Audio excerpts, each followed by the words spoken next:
అందరికీ నమస్కారము. ఇంక ఈ చింత చిగురు అయితే సంవత్సరం అంతా నిల్వ ఉండాలంటే ఏ ప్రాసెస్ తోటి చేసుకుంటే మనము స్టోర్ చేసి పెట్టుకోవచ్చో చూసేద్దాం. చింత చిగురు కడుగుతేనేమో ఒక రోజు ఎక్కువ టైం పడుతుంది ఆరే వరకు. కడగకుండా అలానే ఆరబెట్టుకుంటేనేమో తొందరగా ఆరిపోతుంది. కాకపోతే కడిగిన మనము కాటన్ బట్టల్ని ఆరబెట్టేసుకోవాలి, కడగకున్న కాటన్ బట్టల్ని ఆరబెట్టేసుకోవాలి. కడిగితే మటుకు మనం కాటన్ బట్టల వాటర్ తోటి వేసేసి వాడేసుకోవాలి. జాలి బుట్టలో పోతే ఆకంతా సన్న ఆకంతా వెళ్ళిపోతుంది వాటర్ తోటి, అలా పోయకూడదు. బట్టలు పోసి వాడేసుకోవాలి.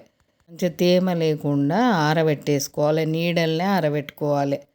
ఇలా పల్లి నూనె అయితే వాడతాము. స్టోర్ చేసుకోవాలంటే పల్లి నూనె అయితేనే మంచిగా ఆగుతుంది. ఇంక ఇది గానుగ నూనె. నాకు ఆయిల్ వాడడం వల్లనే నిల్వ పెట్టుకున్నా కానీ ఏం తేడా రాదు. మిల్లు నూనె కంటే ఎద్దు గానుగ నూనెనే మంచిది, ఆరోగ్యానికి మంచిది. నిల్వ చేసినా ఎలాంటి ప్రాబ్లం ఉండదు. ఏది స్టోర్ చేసుకున్నా కానీ ఇలా ఆయిల్ కొంచెం పోసేసుకొని ఎల్లిపాయలు మామూలుగా వేగాలి, బాగా వేగకూడదు. పచ్చిగా కొంచెం వేగనట్టు వేగాలి. 2-3 స్పూన్ల జీలకర్ర వేసాము, 100 గ్రాముల ఎల్లిపాయలు వేసాము. ఎల్లిపాయలు అయితే మధ్యకు కట్ చేసేసాము చితగొట్టకుండా. ఇంకా ఇలా ఇదైతే ఆరిపోయింది. చింత చిగురు నలిస్తే కొంచెం పొడి పొడిలాగా కూడా అవుతుంది. గ్రీన్ కలర్ది అయితే కొంచెం ఆరలేదు, కాకపోతే తేమ మొత్తం పోయింది. ఇలా మనకు కొంచెం ఎల్లిపాయలు బాగా మంచి కలర్ రాకముందే ఇది వేసేయాలి చిగురు. ఇలా ఎల్లిపాయలు ఉన్నప్పుడే. ఇంకా పచ్చి కూడా వేసుకుంటే చాలా మంచిగా ఉంటుంది. ఇంకా మీరు ఇలా ఒక్కసారి స్టోర్ చేసి చూడండి ఎంత బాగుంటుందో. అసలు సంవత్సరం అంతా మనము చింత చిగురుని ఎంజాయ్ చేసిన వాళ్ళు అయిపోతాము.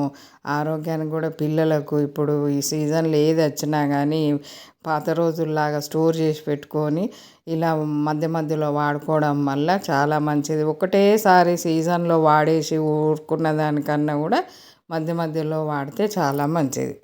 ఇలా స్టోర్ చేసి పెట్టుకున్న దాన్ని మనం చట్నీకి వాడచ్చు, మనం చింత చిగురు రైస్కి వాడచ్చు. ఇంకా దీన్ని అయితే రకరకాలుగా వాడుకోవచ్చు, మన ఇష్టాన్ని బట్టి వాడుకోవచ్చు. ఇంతకుముందు మనకు పాత వీడియోలో వేరే విధంగా స్టోర్ చేసి పెట్టాము, ఇలా కూడా చేసుకోవచ్చు. ఇదైతే మనకు రైస్కు చింత చిగురు రైస్కును చట్నీకి ఈ ప్రాసెస్ తోటి చేసింది బాగా పనిచేస్తుంది. వేరే ప్రాసెస్ తోటి చేసింది వేరే వంటలకు పనిచేస్తుంది, నాన్ వెజ్లకు కానీ.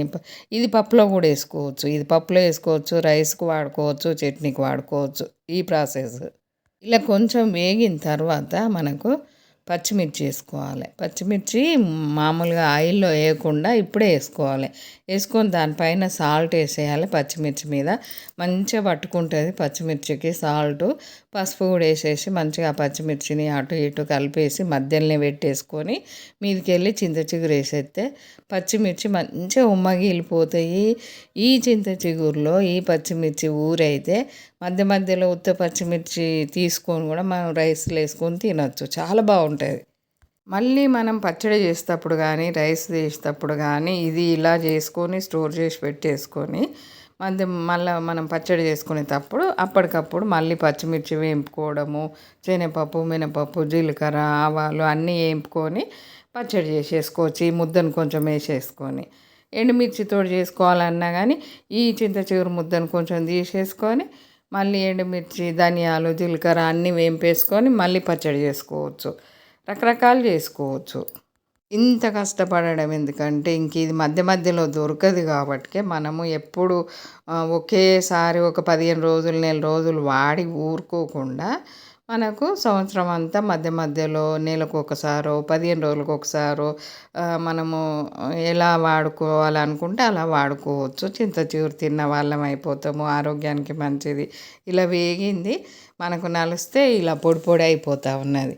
ఇంకా ఇది స్టోర్ చేసి పెట్టామంటే ఎలాంటి ఇబ్బంది ఉండదు. ఇంక మనం పచ్చిమిర్చి ఎప్పుడన్నా తీసుకొని వేడి వేడి అన్నంలో కలుపుకున్నామంటే సూపర్ ఉంటుంది. ఇలానే కూడా కలిపేసుకోవచ్చు. జీలకర్ర వేసాము, ఎల్లిపాయలు వేసాము, పచ్చిమిర్చి, సాల్టు, పసుపు.